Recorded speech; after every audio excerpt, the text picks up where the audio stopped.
Step into Value Zone Hypermart Patancheru.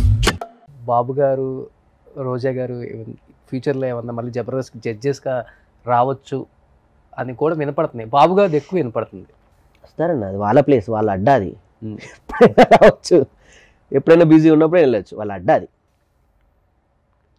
వాళ్ళ అడ్డా అది, వాళ్ళ బిడ్డలో మేము అంతే. It's my place. ఓకే, ఎవరైనా ఎప్పుడైనా వచ్చేస్తారు ఎనీ టైం. బట్ అంటే ఒకే ఒకటి అడుగుతాను, మిగతా ఏం కాంట్రవర్సీలు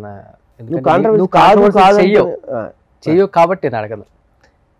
జబర్దస్త్లో వన్ మ్యాన్ ఆర్మీ ఏ షోకైనా తను భుజాల మీద వేసుకొని నడిపిస్తారు తన కామెడీ టైమింగ్తో, అది ఇది అని చెప్తుంటారు సుధీర్ని. Okay, Sridevi drama company, Dhee, Jabardasth, ఆ కాంపౌండ్లో ఏ షోలు ఉంటే ఆ షోలో ఆయన ఉంటారు. అలాంటి వ్యక్తి అంత మంచి రెమ్యునరేషన్ ఇచ్చే ఒక కాంపౌండ్ కాదు అనుకొని బయటికి రావడానికి రీజన్ అయితే బలంగా ఒకటి ఉంటుంది. ఎక్కువ ఎన్నున్నా కానీ అవేం కనిపించవు, ఒకటే ఒక బలమైన రీజన్ ఉంటుంది. అది దగ్గర నుండి చూసిన వాళ్ళకే తెలుస్తుంది. బయటికి రావడానికి మల్లెమాలలో తప్పు ఉందంటారా, సుధీర్లో తప్పు ఉందంటారా మీరు? ఈ రెండు విషయాల్లో నేను లేను కాబట్టి ఈ విషయానికి నేను ఆన్సర్ చేయలేను, అది నా తప్పు.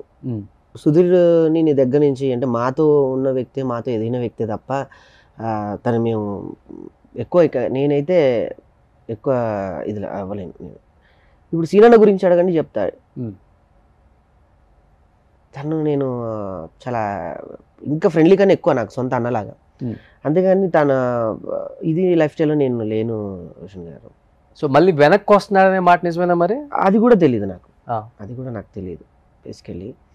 బట్ నేను చెప్పినట్టు ఎప్పుడైనా రావచ్చు రోషన్. అది మా ఇల్లు, అది ఏదో పెద్ద ఇల్లు కొనుక్కున్నాం కదా అని ఉన్న ఇల్లు ఎవరు వదులుకోరు.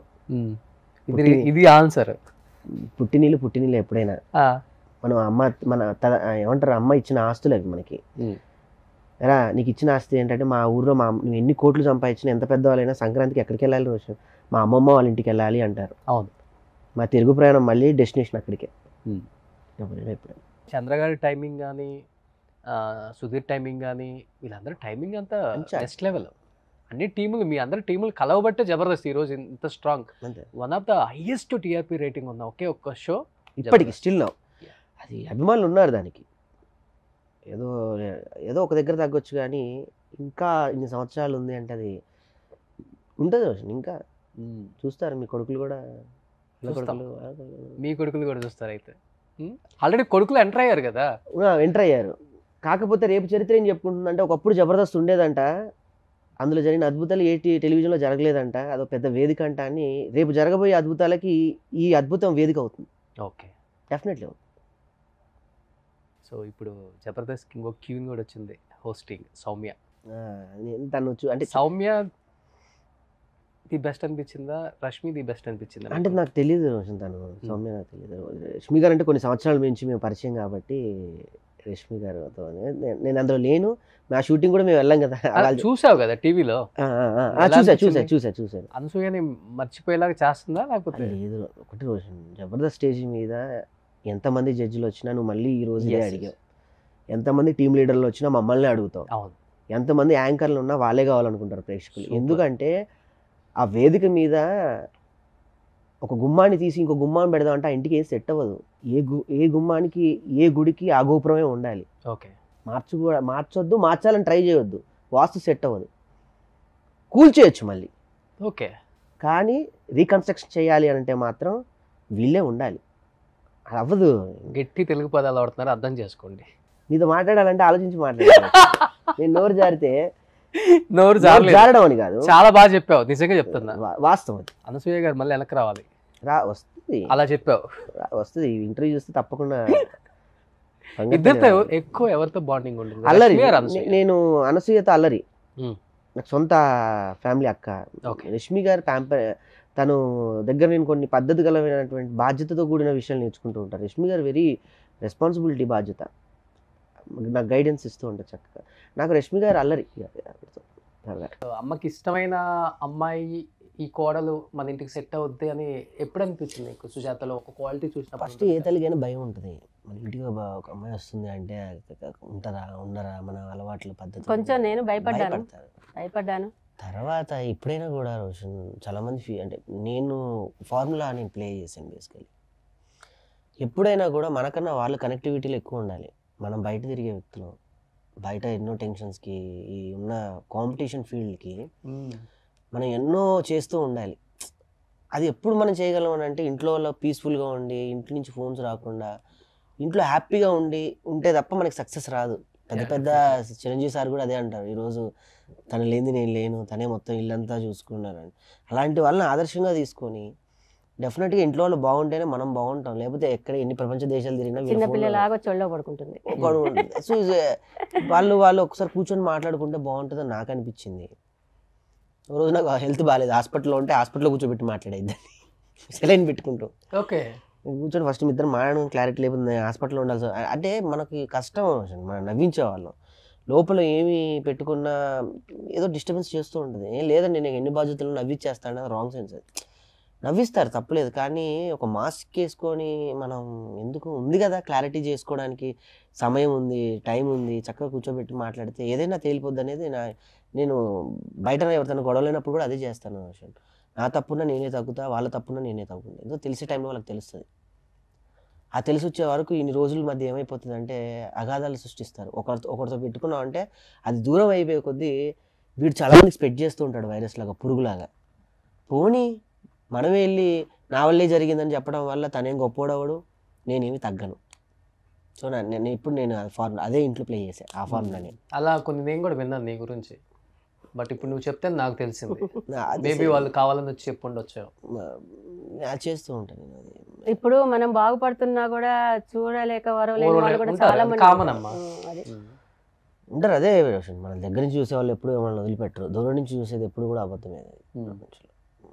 చాలా ఇంకా చెప్పాలి అని అంటే మనం ఏదైనా అనుభవిస్తే తప్ప ఏది చేయలేము విషయం. మధ్యలో వచ్చిందంటే అది ఆభరణలానే ఉంటుంది, ఆడంబరంలానే ఉంటుంది. ఏది కూడా మన కష్టపడి దాని విలువలతో చేజిక్కించుకున్నప్పుడు దాని విలువ తెలుస్తుంది.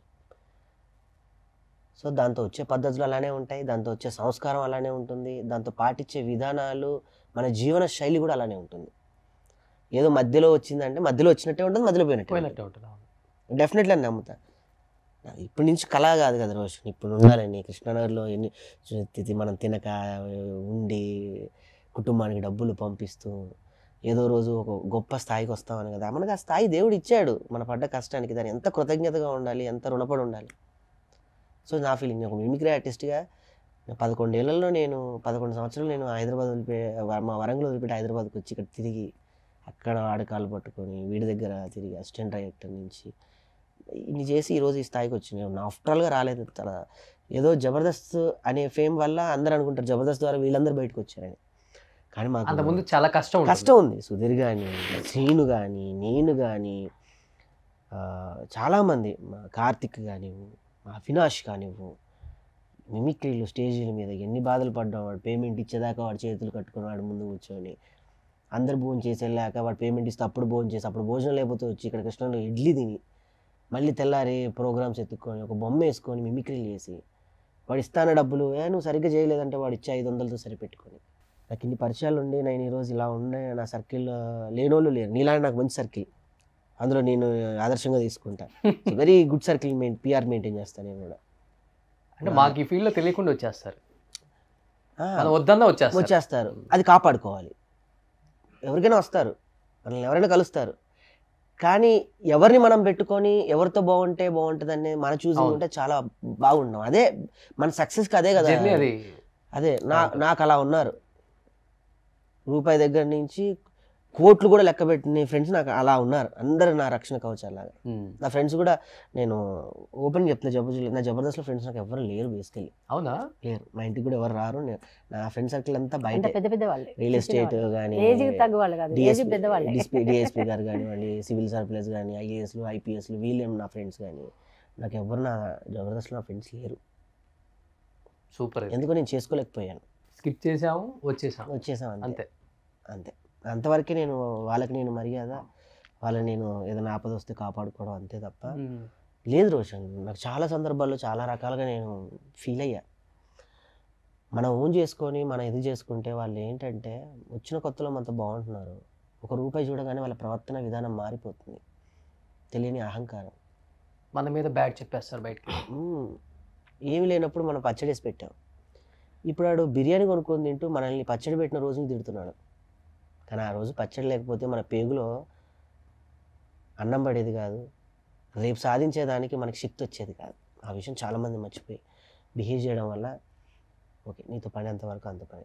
ఎఫెక్షన్ ఇప్పుడు ఇంట్లో ఎఫెక్షన్ పెంచుకుంటున్నాను. అది నాకు లేట్గా అర్థమైంది బేసికలీ.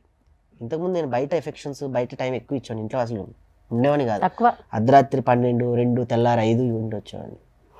ఇప్పుడు ప్రోగ్రామ్ చేసుకున్నానా, ఇంటికి వచ్చానా, తిన్నానా, పడుకున్నానా, అంతే.